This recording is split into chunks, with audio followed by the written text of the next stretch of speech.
할렐루야. 감사합니다. 옆 사람과 인사 한번 하시죠. 참 잘 오셨습니다. 한 번 더 할까요? 참 반갑습니다.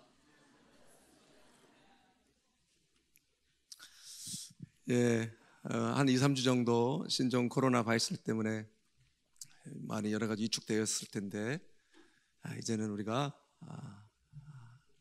정말로 다시 한번 힘을 내서 하나님이 기뻐하시는 그런 신앙생활, 그 무엇이 우리 예배를 막을 수가 없습니다.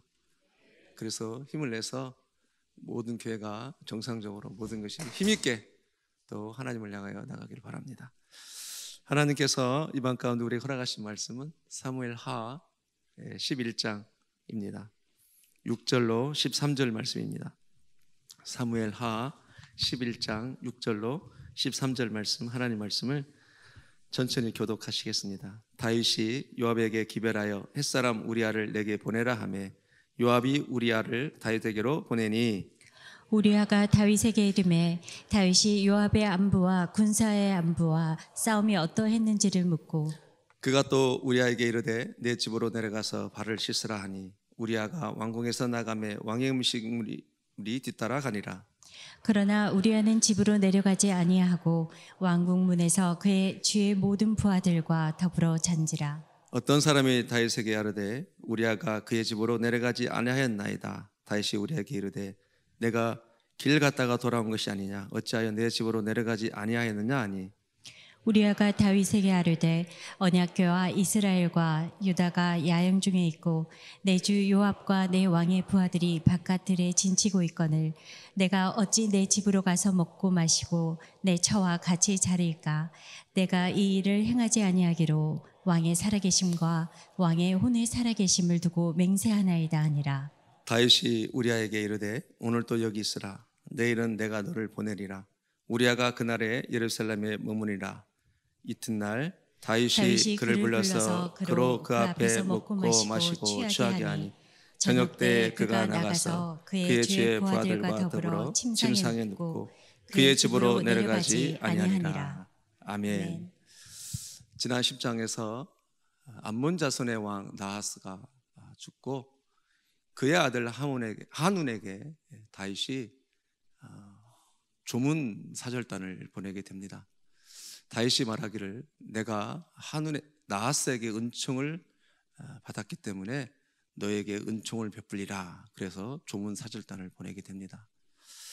그러나 암몬 사람들은 염탐하러 왔다고 생각을 해서 그 조문객들에게 수염을 반절을 깎아버리고 또 중동 몰기까지 엉덩이가 드러날 때까지 그 옷을 잘라버리게 됩니다. 그래서 다윗은 그들이 수치당함을 듣고 이제 수염이 자랄 때까지 여리고에 머물렀다가 성으로 돌아오라고 하잖아요.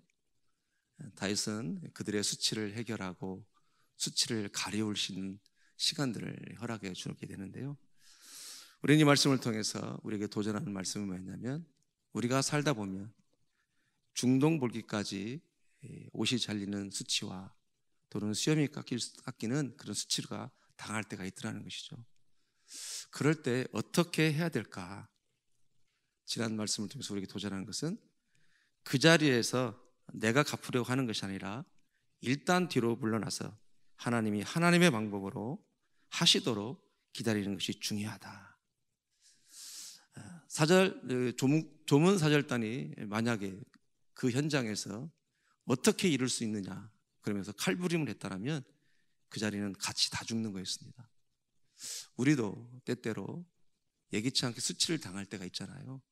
그럴 때 내가 그 현장에서 그걸 갚아버리게 되면 돌이킬 수 없는 그런 사건이 벌어지게 되고 사람을 잃어버리는 안타까운 일들을 보더라는 것이죠. 그럴 때 다윗 왕이 그들의 여리고에 머물면서 수치를 가리고 해결할 수 있는 시간을 줬던 것처럼 우리 왕이신 하나님께서 하나님의 방법으로 우리가 하나님의 이름 때문에 잠깐 그 수치를 물러쓰게 되면 하나님이 하나님의 방법으로 해결한다고 하는 것을 보여주었습니다. 그래서 우리가 셀에서 또는 사회생활하면서 또 학교생활하면서 그럴 수 있잖아요. 그럴 때 어떻게 할 것이냐, 우리가 그런 하나님 안에서 기다림이 중요하다, 하는 것을 도전해 주셨습니다. 자, 오늘 11장은 무슨 이야기로 기록되어 있을까요? 1절에 보니까 이렇게 하네요. 1절 같이 읽겠습니다. 시작. 그 해가 돌아와 왕들이 출전할 때가 되매 다윗이 요압과 그에게 있는 그의 부하들과 온 이스라엘 군대를 보내니 그들이 암몬 조선을 멸하고 랍바를 에워쌌고 다윗은 예루살렘에 그대로 있더라. 아멘. 이 말씀은 무슨 말씀이냐면 전쟁의 결말을 보지 않았기 때문에 해가 바뀌어서 다시 전쟁이 시작되어졌다. 그런 의미예요. 그러니까 다윗의 조문 사절단이 수치를 당했잖아요. 중동 보기까지 옷이 잘리고 또 수염이 깎이는 그런 수치를 당하면서 일어났던 전쟁인데 그 전쟁이 결말이 나지 않은 거예요. 실제로 싸우긴 싸웠는데 결말이 나지는 않았어. 왜 결말이 나지 않았냐면 암몬이 이제 이스라엘과 싸우기 위해서 아람 병사들을 33,000명 그리고 은 1,000달란트를 10장에서 돈을 주고 용병을 샀었잖아요. 그때 이제 이스라엘에서는 요압과 요압의 동생 아비세 두 사람이 나가잖아요. 요압은 그의 탁월한 사람들을 데리고 용병과 이렇게 진을 맞대고 있었고 요압의 동생 아비세는 본진 암몬과의 이렇게 이렇게 맞서고 있었잖아요. 그때 요압이 아람 사람들을 치러 가려고 할 때 이 용병들이 돈을 받고 하는데 뭐 금방 도망가죠. 그냥 있겠어요. 다 도망가 버린 거예요. 10장 13절에 보니까 한번 띄워주시겠어요? 말씀해 보니까 어떻게 뭐라고 했어요? 요압과 그와 함께한 백성이 아람 사람을 대항하여 싸우려 나아가니 그들이 그 앞에 도망하고 그래요. 그 도망하는 것을 보고 전쟁을 일으켰던 암몬 자손은 14절에 뭐라고 그래요? 아람 사람이 도망함을 보고 그들도 아비세 앞에서 도망하여 성읍으로 들어간지라 그러죠. 그리고 이스라엘 백성들은 이제 예루살렘으로 돌아왔죠. 그러나 15절에 보니까 이 아람 사람들이 도망가고 나서 보니까 자존심이 상하는 거예요. 그래서 전쟁을 일으켰던 암몬과 상관없이 이제는 자체적으로 그들이 연합군을 형성해서 이스라엘을 쳐들어오게 됩니다. 그리고 17절에 보니까 어떤 사람이 다윗에게 알림해 그걸 알린 거죠. 그래서 다윗이 직접 출정을 해가지고 진을 치고 더불어 싸웠다. 17절에 그러죠. 그래서 결론은 어떻게 됐느냐? 18절에 보니까 아람 사람이 이스라엘 앞에서 도망한지라. 다윗이 승리했죠. 그래서 18절에 보니까 아람 사람들이 두려워하여 다시는 암몬 자손을 돕지 아니하였더라 그래요. 자, 이렇게 용병이었던 아람 사람들과는 승리를 했어요. 그러나 정작 지금 암몬과의 전쟁은 결말이 나지는 않은 거예요. 그래서 암몬과의 전쟁이 일어섰기 때문에 그 해결을 봐야 되잖아요. 그래서 다윗이 그 해결을 보기 위해서 이제 오늘 1절에 그렇게 얘기한 거예요. 다윗이 요압과 그의 부하들과 온 이스라엘을 군대를 보내고 암몬과 전쟁을 치르게 됩니다. 그런데 여러분 이상한 것은요, 앞에 아람과의 전쟁할 때 다윗은 분명히 출정을 했어요. 그런데 암몬과의 전쟁에서는 다윗은 출정을 하지 않아요. 이것이 문제가 되는 거예요. 뭐라 그래요? 1절 마지막 부분 보니까 다윗은 예루살렘에 있었더라 이렇게 얘기를 합니다. 문제는 다윗이 함께 하지 않는 것이 문제가 돼요. 함께 하지 않는 것이 화근이 됐습니다. 이유는 모르지만 그 이유를 보니까 다윗의 태만이 드러나는데요, 어떤 만족함이에요. 그러니까 모든 것을 이룬 때입니다. 주변 나라도 많이 정복하고 언약궤도 있고 하나님이 언약궤 주시기도 했고 그야말로 부족함이 없는 상태, 모든 것이 이루어진 상태, 이때에 사단의 시험이 온 거예요. 뭔가 다 이루었다고 생각할 때 사단의 시험이 온 것입니다. 자, 그러면 다윗이 언제 시험을 들었냐면은, 그때가 언제냐면은 함께 해야 할 때 함께 하지 않았기 때문에 시험에 넘어가게 돼요. 만약에 다윗이 출정을 했다라면 시험은 받지 않고 넘어지지 않습니다. 함께 해야 할 자리에 함께 하지 않았고 함께 할 공동체에 함께 하지 않아서 결국은 다윗은 혼자 있다 보니까 시험에 들고 결국은 죄 가운데 넘어지게 되는데, 다들 전쟁하러 전방에 나가 있는데 함께하지 않고 다윗이 혼자 있다 보니까 시험에 넘어가게 되는데요. 여러분, 옛날에 다윗이 혼자 도망 다닐 때는 상당히 버거웠잖아요, 도망자 생활이. 그럼에도 불구하고 많은 사람들이 왔었기 때문에 함께함이 오히려 다윗을 지켜줬어요. 혼자 도망 생활하는 것이 버거웠음에도 불구하고 그들이 함께했기 때문에 다윗은 오히려 함께 힘을 내어서 오히려 시험에 들지 않고 이겨나갈 수 있어요. 왜? 의지관계니까. 서로 이해관계고 돕는 관계고 서로를 바라봐주는 관계고. 근데 다윗이 함께하지 않았기 때문에, 혼자 있기 때문에 결국은 이제 시험을 들게 되는 것인데, 여러분, 우리가 혼자 있을 때 어때요? 자동차 운전하고 할 때 혼자 있을 때 신호 위반하기가 쉽죠? 옆에 사랑하는 자녀들이 있으면 위반하기가 쉽지 않죠? 예. 그러나 혼자 운전하게 되면 종종 우리는 위반을 참 많이 해요. 혼자 가면 그렇다는 거예요. 함께하면 우리가 넘어지기가, 함께하면 쉽지 않다는 거죠. 넘어지기가. 자, 이게 함께한다고 하는 것은 서로 의지하고 힘도 되고 의식하기 때문에 죄를 지르지 않을 수 있다는 거예요. 그래서 여러분, 뭐가 중요하냐면 셀이 중요해요. 셀이요. 함께함이 죄로부터 나를 멀리 해주게 해줘요. 함께함이 이길 수 있는 거예요. 그러니까 함께한다라고 하는 뭐예요? 서로 의식하는 거고 서로 도전해 줄 거고 서로 의지적 관계이기 때문에 그 관계를 유지하기 위해서 때로는 어떻게 한다는 거예요? 나를 절제하는 거예요. 절제. 만나서 교제하려면, 교제하기 위해서는 내가 하나님과의 관계 속에 있어야 되잖아요. 나에게 흘러가는 게 있어야 되고 흘러오는 게 있어야 되고. 참 우리가 줄 것이 없으면 메마르잖아. 들이하고 어려워요. 그러니까 셀로 움직이고 공동체로 움직이고 내가 섬길 수 있는 셀이 있고 섬김을 받을 수 있는 셀이 있다고 하는 것이, 공동체에 있다고 하는 것이, 함께 할 수 있다고 하는 것이 그렇게 중요하다는 거예요. 다윗이 함께 할 자리에 함께 하지 않았기 때문에 다윗이 이제 넘어가요. 어떻게 넘어가는지 이제 뒤에 말씀이 나오는데요. 결국 이제 혼자 있는 것이 화근이 되는데 어떤 일이 벌어졌나 2절에 보니까 이렇게 말합니다. 저녁 때 다윗이 그의 침상에서 일어나 왕궁 옥상에서 거닐다가 그곳에서 보니 한 여인이 목욕을 하는데 심히 아름다워 보이는지라. 그래요. 지금 전시 상황이잖아요. 요압과 온 부하와 온 이스라엘 백성들이 지금 다 나가 있어요.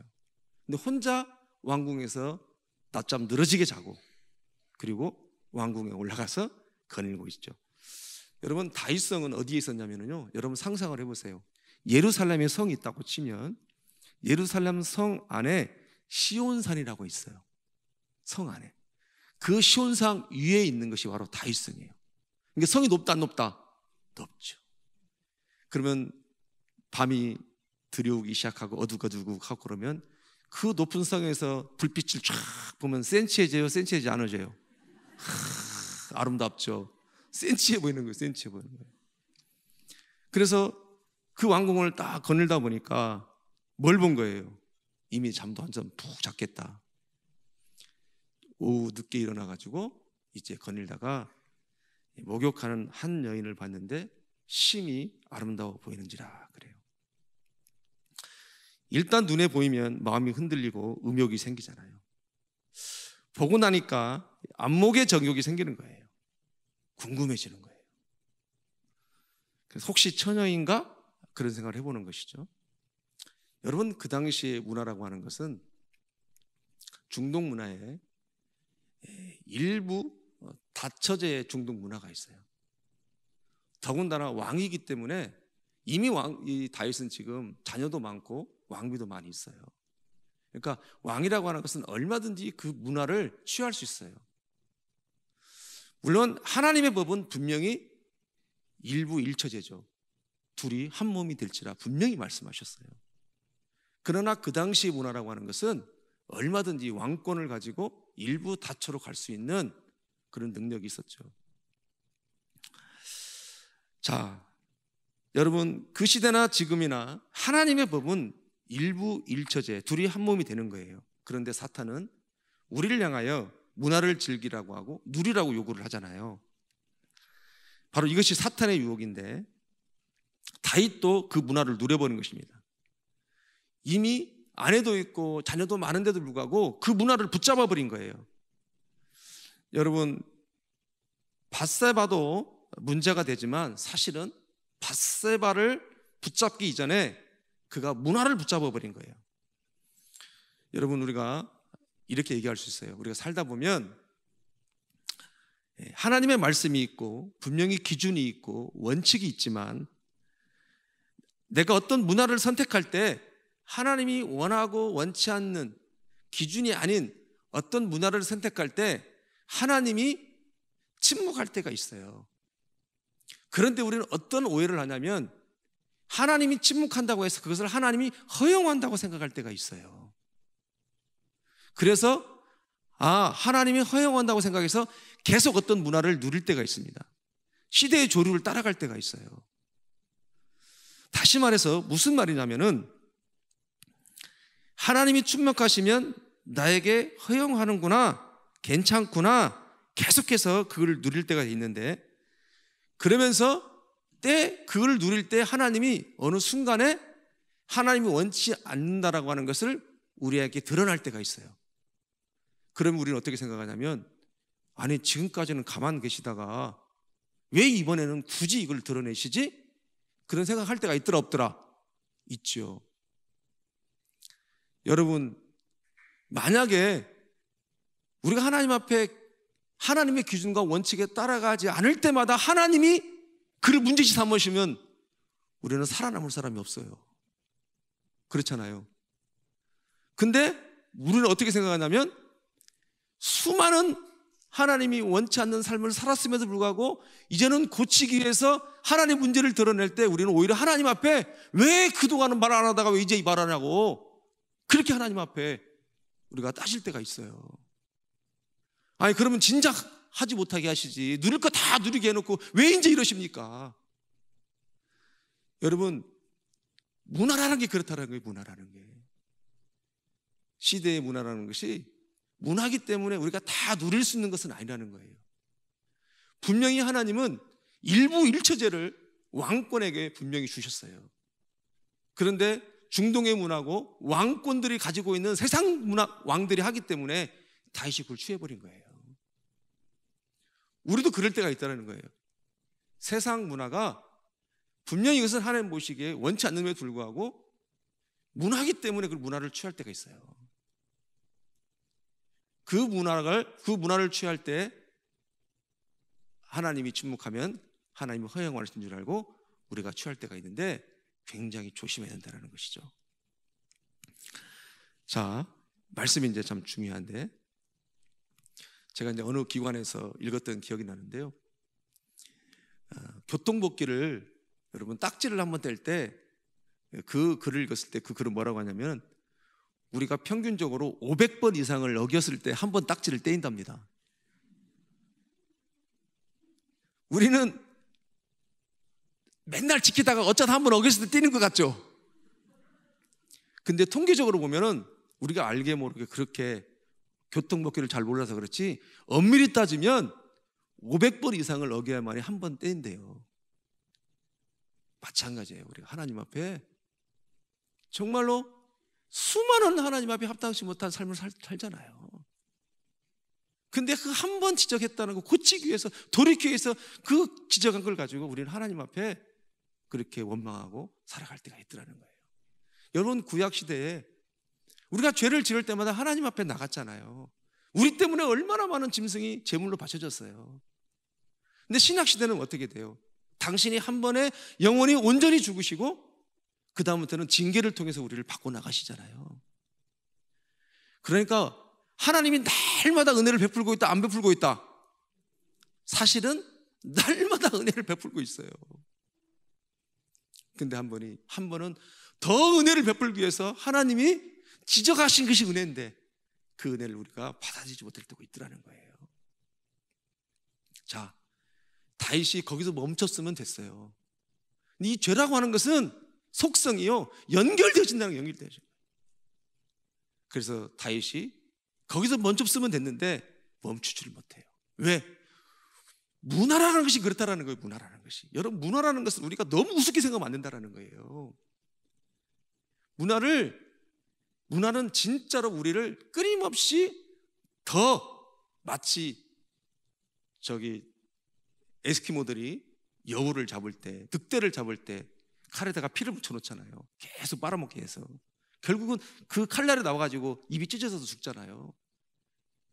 때로 우리가 문화를 잘못 해석하고 잘못 이해해버리면 그 문화가 우리로 하여금 그렇게 끊임없이 죄성을 연결시키는 경우가 있더라는 거예요. 문화를 누릴 때도, 문화를 찾아갈 때도 우리가 하나님 앞에 기도하면서 찾아가야 돼요. 아멘입니까? 참 중요합니다, 여러분.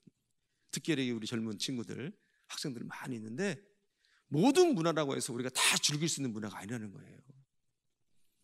자, 이제 다윗이 3절을 보니까 뭐라고 얘기해요? 다윗이 사람을 보내 그 여인을 알아보게 하였더니 그가 아뢰되 그는 엘리암의 딸이요 햇사람 우리아의 아내 밧세바가 아니니까 하니. 그래요. 여러분, 더군다나 우리아 장군은 다윗의 37인 용사 중에 한 사람이에요. 사무엘하 23장 39절에 보니까 이렇게 써 있어요. 햇사람 우리아라 이상 총수가 37명이었더라. 그래요. 다윗의 가장 정예부대, 가장 큰 용사 중에 한 사람이 이 햇사람 우리아의 장군이에요. 자, 그럼 어떻게 해야 돼요? 멈춰야 돼요. 멈춰야 돼요. 여러분, 공중에 새가 날아가는데 우리가 그 새를 막을 수 있어요, 없어요? 막을 수는 없잖아요. 그런데 그 새가 내 머리에 둥지를 틀지 못하게는 막을 수 있어요, 없어요? 있어요. 다윗은 여기서 멈췄어야 돼요. 그러나 다윗은 여기서도 멈추질 않아요. 그래서 죄의 속성은 멈추지 않는 것이 문제인데, 이제 4절에 보니까 전령을 보냅니다. 다윗이 전령을 보내어 그 여자를 자기에게로 데려오게 하고 그 여자가 부정함을 깨끗하게 하였으므로 더불어 동침함에 그 여자가 자기 집으로 돌아가니라. 그래요. 여러분, 원어적 해석을 보면 부정함을 깨끗하게 하였으므로 이야기를 우리가 잘못 해석하면, 현대식으로 읽어버리면 월경중애라고 생각할 수 있는데 그것이 아니라 일을 저지르고 그것을 깨끗하게 하여서 씻었다, 그런 의미예요. 그리고 돌아갔다. 다시 말해서 완전 범죄했다고 생각하는 거예요. 숨긴다는 의미예요. 지금 나는 숨길 수 있다, 아무도 보지 않지, 그런 심정을 가지고 다윗이 그렇게 했다는 거예요. 여러분, 레위기 15장 18절에 이렇게 써 있어요. 남녀가 동침하여 설정하거든 둘 다 물로 몸을 씻을 것이며 저녁까지 부정하리라. 이렇게. 그러니까 씻어야 된다는 그것을 가지고 그들이 씻는 거죠. 자, 그런데 문제는 지금부터예요. 5절에 보니까 5절 같이 읽겠습니다. 시작. 그 여인이 임신함에 사람을 보내 다윗에게 말하여 이르되 내가 임신하였나이다 하니라. 아멘. 문제는 임신을 해버렸어요.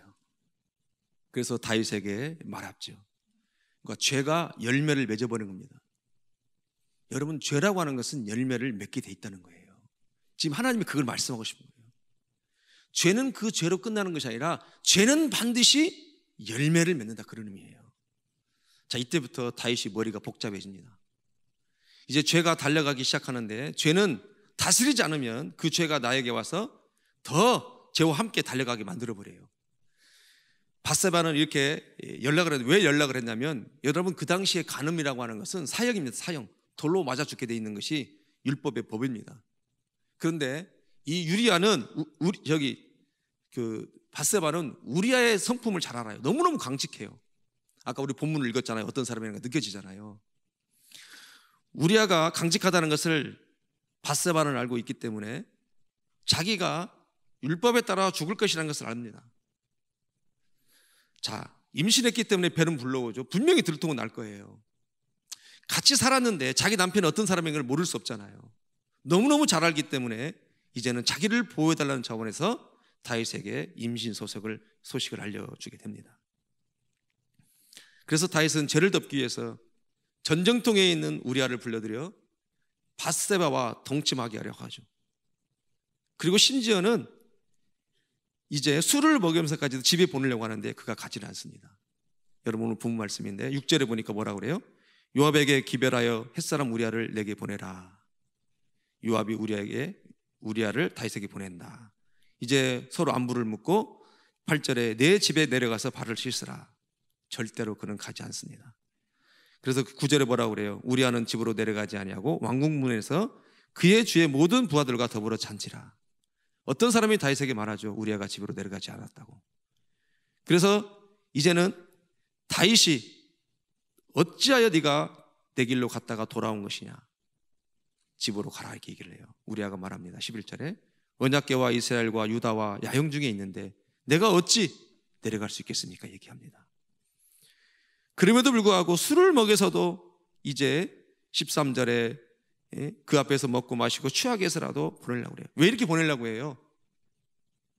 바세바와 동침하게 해서 마치 그 아이가 우리아의 아이처럼 꾸미기 위해서 지금 다윗이 마음이 얼마나 초조해지고 급해졌는지 몰라요. 여러분, 다윗의 모든 죄를 보면 지금 십계명을 그대로 범하고 있어요.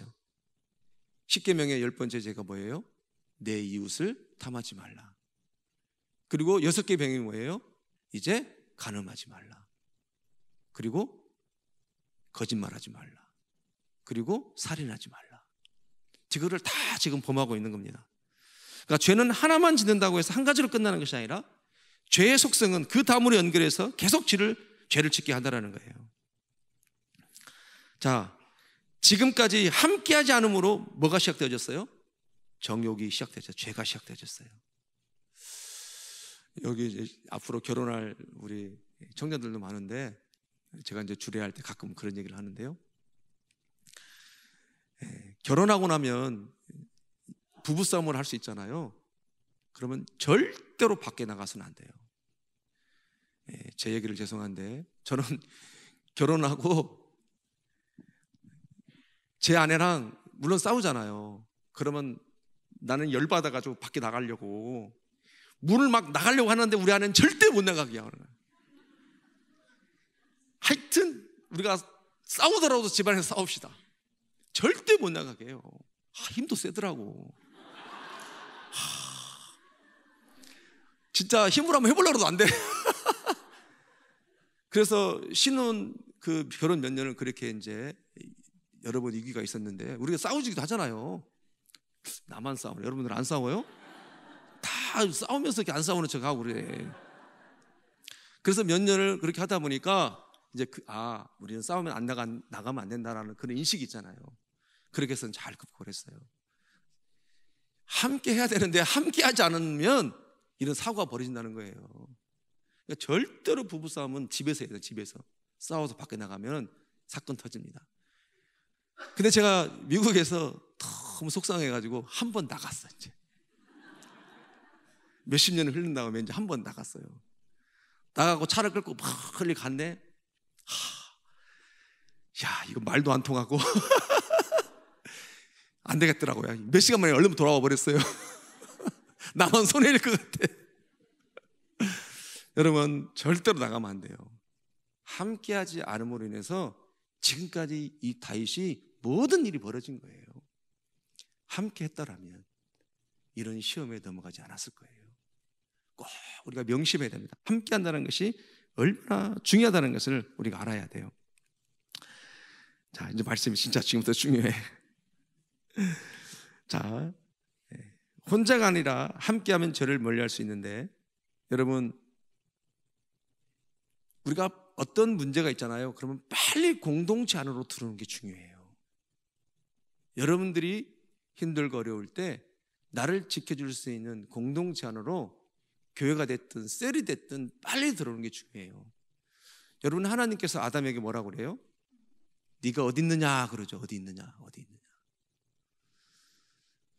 그랬을 때 어디 있냐라는 뜻은 뭐예요? 하나님의 의도는 너 지금 내가 원하지 않는 곳에 있다, 그런 뜻이잖아요. 그러면 회개라고 하는 것은 하나님이 원하는 장소로 얼른 옮겨버리면 돼요. 이것이 회개입니다. 회개. 근데 네가 어디 있느냐고 그 장소에 있으면서 여전히 우리는 기도하고 회개한다 할지라도 되지 않는다는 거예요. 네가 어디 있느냐 그러면 하나님이 원하는 곳으로 빨리 옮겨주는 것이 하나님의 뜻이라는 거예요. 그러니까 네가 어디 있느냐 그러면 내가 있는 곳이 하나님이 원치 않는 장소구나, 그런 공간이구나 생각해서 내가 빨리 하나님 원하는 공간으로, 그 공동체로 들어가면 돼요. 함께하는 것이 이렇게 중요하다는 거예요. 여러분들이 셀을 섬기고 지파를 섬기는 것 같죠? 아니요. 그 함께하는 공동체가 여러분들을 지켜주고 있는 거예요. 아멘입니까? 너무 중요해요. 그 사람들을 섬기기 위해서 우리가 그 자리에 가는 것은 결국은 나를 보호하는 거예요. 내가 그 사람을 섬기지만, 같은 셀을 섬기지만 결국은 그를 섬기기 하다 보면 내가 그 공동체 안에 있는 거예요. 결국은 공동체. 내가 저 사람을 섬기고 사랑하고 용서하는 장소에 있으면 그 사람만을 사랑하고 용서하고 섬기는 것이 아니라 결국은 나를 사랑하는 길이라는 거예요. 그게요. 즉 우리의 신앙을 지킬 수 있는 결정적인 요소는 뭐냐? 하나님이 함께 하라고 하는 사람하고 함께 있는 것이 중요하다는 거예요. 아멘입니까? 여기는 모든 한 사람 한 사람을 생명샘교회에 함께 하라고 붙여준 모든 사람들이라는 거예요. 그러면 이 공동체에 들어와 있다면 항상 이 공동체에서 하나님의 음성을 듣고 그 사람을 섬겨나갈 때 그 사람을 통해서 나를 지켜주시고 그 사람을 통해서, 그 공동체를 통해서 하나님이 나를 이끌어간다는 거예요. 다윗이 힘들고 어려울 때, 버거울 때, 많은 사람이 찾아왔을 때 힘은 들었지만 그 섬기는 과정 가운데 그 함께함이 다윗을 지켜갔었어요. 그런데 뭔가 이루어지고 채워지고 뭔가 내가 이제는 부족함이 없다고 생각할 때, 이룰 것이 다 이뤘다고 생각할 때 혼자 떨어져 있으면 다 될 것 같죠? 천만의 말씀이라는 거예요. 그렇지 않다는 거예요. 함께 한다는 것이 이렇게 너무너무 중요합니다. 그리고 결정적으로 더 중요한 건 뭐냐면요, 여러분, 아버지가 도박을 하고 술 중독에 걸리고 부모님이 바람을 피고 죄를 지으면 본인 혼자에게만 죄의 결과가 오는 것이 아니에요. 다윗을 보면 여러분, 아내에게, 자녀에게, 배우자에게, 이웃에게 죄의 결과 영향이 다 가버립니다. 그것이 무서운 거예요. 오늘 말씀의 하이라이트인데, 다윗이 결국은 밧세바의 여자와 그렇게 간음을 함으로 해서 자녀들이 다 망가져 버립니다. 실제로 밧세바와의 죄의 결과로 태어난 아이가 죽습니다. 여러분, 사마 12장 18절에 보면 뭐라고 얘기해요? 이래 만에 그 아이가 죽으니라 그래요. 죄의 결과입니다. 이게 죄의 결과는 자기 혼자만 그걸로 끝나는 게 아니에요. 자기 자녀에게도 흘러간다는 걸 볼 수 있어요. 이후에 다윗과 밧세바에서 난 자녀들은 형제들로부터 소외를 당해버립니다. 예로 솔로몬도 형제들 사이에서 엄청나게 따돌림을 받아요. 왕상 1장 9절부터 10절에 보면 이렇게 써 있어요. 아도니아가 에르노겔 근방 소에렛 바위 곁에서 양과 소와 살찐 송아지를 잡고 왕자 곧 자기의 모든 동생과 왕의 신하된 유다 모든 사람을 청하였으되 10절에 뭐라고 그래요? 자기 동생 솔로몬은 청하지 아니하였더라 그래요. 나머지 형제들이 잔치를 벌일 때 솔로몬은 부르지 않아요.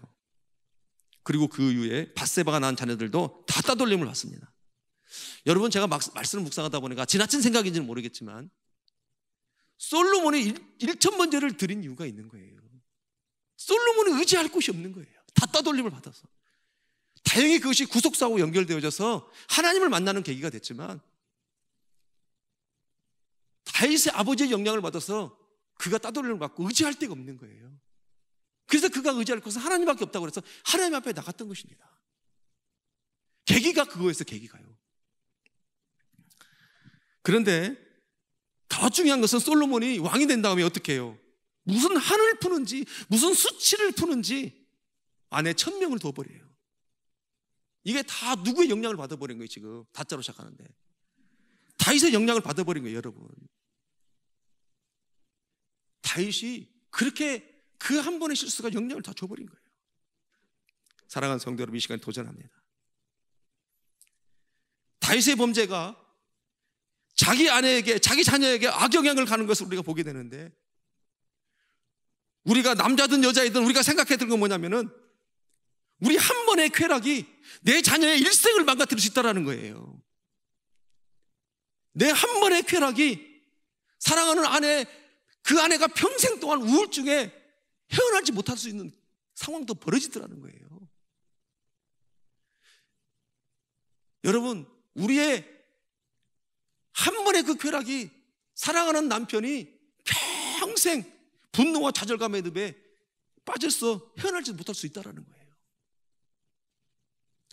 다윗을 통해서 그걸 보여준 겁니다. 여러분, 다윗이요, 부에 대해서, 권력에 대해서, 명예에 대해서는 다 승리할 수 있었어요. 그런데 성에서만큼은 다윗도 넘어져 버립니다. 오늘 다윗 이야기를 통해서 뭘 보여줘요? 이게 남의 얘기입니까? 여러분 자유할 수 있어요? 아니에요. 그만큼 신앙생활에 있어서 주님 오시는 그날까지 가장 우리에게 위협하는 것이 성이라는 거예요. 성. 여기 10대들 20대들 있는데 동영상 한번 보기 시작하면은요, 그 탐욕이, 음욕이 이제는 어떻게 가는 거예요? 간음으로 가죠. 거짓말로 갑니다. 결국은 그것이 살인 교사까지 가더라는 거예요. 얼마나 무서운지를 보여주는 거예요, 다윗이. 그 마음의 합한 자라고 불렸던 그 다윗도 다른 것은 다 승리하게 되는데 이 성 문제만큼은 다윗도 넘어진다는 걸 보여주는 거예요. 다윗 한 사람의 샘플링을 통해서 우리에게 뭘 보여줘, 하나님이요? 이토록 이 성 문제가 우리를 힘들게 한다는 거예요. 우리의 모든 삶의 이 성 문제로 인해서 자녀와 아내와 남편들이 인생을 다 헤어날 수 없는 늪에 빠질 수 있다는 거예요. 즉 결론은 뭐예요? 결론은 이런 슬픈 일이 생길 수 있다는 것을 알고 우리가 쾌락을 누리기 전에 정말로 생각해야 된다는 거예요. 탐욕의 죄가 간음으로, 간음이 거짓으로, 거짓이 결국은 사람을 죽입니다. 여러분, 사람을 죽인다는 것이 꼭 내 물리적으로 손을 찔러서만 죽이는 게 아니잖아요. 이렇게 성이 무섭다는 거예요. 사랑하는 성도 여러분, 이 시간 도전합니다. 이 시간 정말로 우리가 자유로울 수 있을까요? 아무도 자유로울 수 없다고 생각합니다. 주님이 그걸 아셔요. 우리가 정말로 왕같은 제사장으로 살기 위해서 몸부림을 치고 자녀들을 위해서 축복기도 해주고 자녀를 위해서 정말로 그 앞날을 위해서 금식도 가면서 하지만 정말로 더 중요한 것은 가계의 저주를 끊어야 된다는 것처럼 우리 가정들의 성 문제에 대해서 우리 하나님 앞에 정말로 기도해야 돼요. 순식간에 가정이 다 망가질 수 있다는 거예요. 그 가문이 다 망가져요. 여러분, 다윗이 그렇게 잘하고 나서 그 이후에 얼마나 많은 문제들이 생겨요. 밧세바의 그 문제 때문에. 그 가문의 칼부림이 그치질 않아요. 내가 너를 용서는 하겠는데 그러나 죄의 대가는 하나님이 지불하겠다고 얘기를 해요. 용서는 해준다는, 용서는. 이 정도로 무서운 겁니다. 성적인 문제는 다윗도 넘어지더라는 거예요. 여러분, 우리가 가정을 지키지 못하고 일부 일처제를 지키지 못하면, 한 사람을 사랑하는 것을 지키지 못하면 정말로 하나님 죄와 타협하고 사탄은 계속해서 그 틈을 누려서 우리로 기억하게 하고 우리로 손을 그 씻지를 못하게 하고 계속해서 우리를 코너로 몰고 갑니다. 사랑하는 성도 여러분, 정말로 여러분들의 축복을 사모하고 열망한다면 이걸 놓고 기도해야 돼요. 참 제가 말씀을 준비해서 많이 부담스러웠어요. 그러나 하나님은 제 마음 가운데 도전해 주셨어요. 해야 된다는 거예요. 그렇게 우리 사랑하는 생명석의 모든 성도들 가정 가운데 정말로 하나님의 다시 오실 길을 낼 때 정결한 신부로서 여러분들의 자녀와 그 오고 오는 세대들이 하나님 기쁘신 뜻을 이루어나가고 하나님을 기쁘시게 하는 모든 가정이 되기를 주님 축복합니다. 우리 이 시간 하나님 앞에 기도해야 돼요. 이 땅의 황무함을 벗어서, 나의 심령의 황무함을 벗어서, 우리 가정의 황무함을 벗어서, 끊을 수 없는 하나님 이 죄악들을 용서하시고 성령의 기름 부으심으로 우리가 하나님의 은혜를 붙잡지 않으면 감당할 수가 없습니다. 하나님과 함께하지 않으면, 공동체와 함께하지 않으면 우리는 이것을 끊을 수가 없고 감당할 수가 없습니다. 그래서 하나님 앞에 나가길 원합니다. 기도하시겠습니다. 하나님 아버지 감사합니다. 고맙습니다. 하나님, 때로는 성 문제까지도 이것이 하나의, 남들이 다 그렇게 하니까 나도 그렇게 한다라고 문화적인 차원에서 접근할 때가 얼마나 많은지 모릅니다.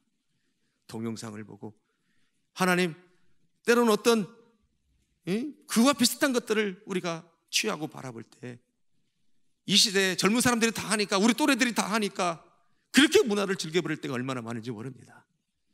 그러나 하나님 아버지, 그 여전히 잠잠한다고 할지라도, 침묵한다고 해서 하나님은 모르는 것이 아니라, 허용하는 것이 아니라 하나님은 아파하고 애달퍼하고 오히려 하나님이 고통 중에 있는 것을 봅니다. 하나님, 우리 생명샘교회 모든 지휘전주로부터 작년에 이르기까지 하나님 앞에 거룩한 신부로 서게 하여 주시옵소서. 예수님의 이름으로 기도합니다. 아멘.